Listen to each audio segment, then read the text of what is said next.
almal. Ek is nou die aardwurm ouetjie en Jannie is nou daarso by ons boerin en ek hoop hy doen sy werk. Maar as jy Hy werk baie hard. Ja, sê, as jy wurms nodig het, aardwurm plase, aardwurm kompos, ek kan julle daarmee help. Maar verder bied ek ook aan om te help as julle sukkel om julle vriende hier te kry.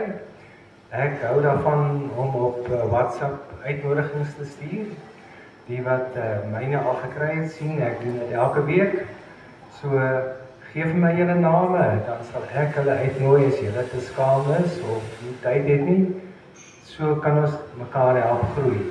Ek het hierdie week ten minste 3 besigheidsmense aan mekaar voorgestel wat geleenthede geneem het en hulle besigheid laat groei het. So ek kan ook help om jou te laat groei. Dankie André.